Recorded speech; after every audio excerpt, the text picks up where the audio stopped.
Ugma kayogi ko ninyo ron kay humanam tag padagat pa isla na punta. Unsa man yung dagat di ba na isla? Bitaw no.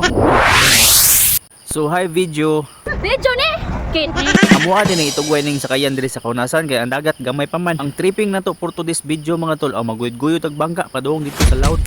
Bitaw mga tol, padung taron sa isla nga pinakamingaw, wa joy gapuyo bisag isa nga tawo.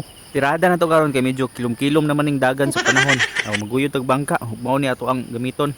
Kanang gakubi-kubi di sa makina mo na tagiya ning bangka si Inday Ilin or Dudong Ilin ba na. Basta kamo nagbibahala na niya, ang importante kay mo gamit na siya og brief nga simipante. Pero ang tinuod diha botan kay ni. Pero kung nakita ninyo nang duha ka isla diha sa layo o parehas ta, nakita ko na sa duha nako ka mata. Kanang isla sa right side nga taas mao na ang Virgin Island nga ni viral kaniadto. Kato bitawng isla ng overpriced nga tag 200 ang lato bisag tag 5. Kato mao to. Unya kanang isla nga iyang tapad nga gamay mao na ang gak-ang mao na atong rumbohon ron og hinay-hinay. Kana atong gikuyod diha mao na to ang boss amo manager og ihang kuya nga hilig kay mamingwit. Daghan man pug makuha bisag walay gamit nga blinker. Unya ato ang captain karon sa Ocean Jet mao ni siya si Makmak. So ito pud kani siya mga inani may kani mulubag og mga timon.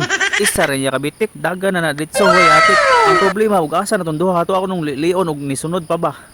Naa pa man di ay. Actually guys, giuban na dai ko ani nilang pamilya ha. Ako ra gyud nalahi diri Kay close in security mangud ko ani nila sa resort mo nang kun asa sila lakaw o akong presensya. Naa. Gikan ba ko sa duty ani ni uban na jud ko nila. Bahalag wala koy tulog. Saon man magsigi tag katulog nya watay kadulog. Ay pang barbecue, sige lag katuhog.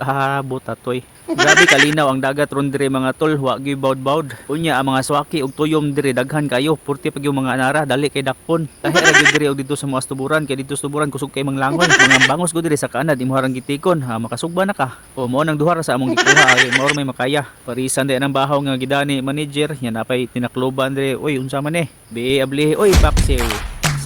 Mamahaw dita ninyo mga tol niya, ikahuman na to pangaon, manguli na ta. Gaso-aso init pa kay na atong bahaw di ya parisan din ang litson paksit, nya napay bangos nga sinugba, sayang sa puwil Kunya kay wala pa man ako magkaon si manager diha mga tol, nang hipos naman ni si Titata dire, manguli na ta, biyaan to na. Exciting kaning tungura dire mga tol kay bisag unsaon mo tinda kani among Ocean Jet, di na gyud mo andar. Bis ganihan nami giguyod karon, kami na yung magpaguyod. Katong sakayan nga among giguyod ganiha mga tol, maguna pa to namo kay naam sila bugsay, kami in town dire maghuwat pa mig rescue, aw inahinay ra mig bugsay pod dito. Nya daghan mi bugat man gay ni. Kunya ang tagiya ning Ocean Jet nga ato ang gigamit, mao po'y tigtugpo dito sa atubangan para mapabilis ato ang takbo.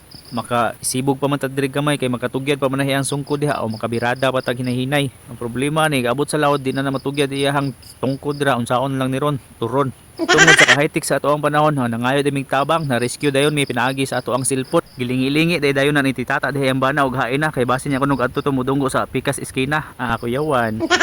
Alas 5 kapin sa hapon na dani aning tungura. Salamat day kayo no sa nagrescue sa amuha kay sa una lang kung wala ka maabtan gyud mig alas 12 alauna usa mi maabot sa amuha. Kunta dili nimo ni balibaran ni akong among itunol diha sa imuha. Mayo na lang ni pang gasolina. Haron sa sunod makausab pa ta. So mao ra to, buyers amping. Di mo na kailangan pa ito'y sabihin pa nang mayroong nagbago sa loob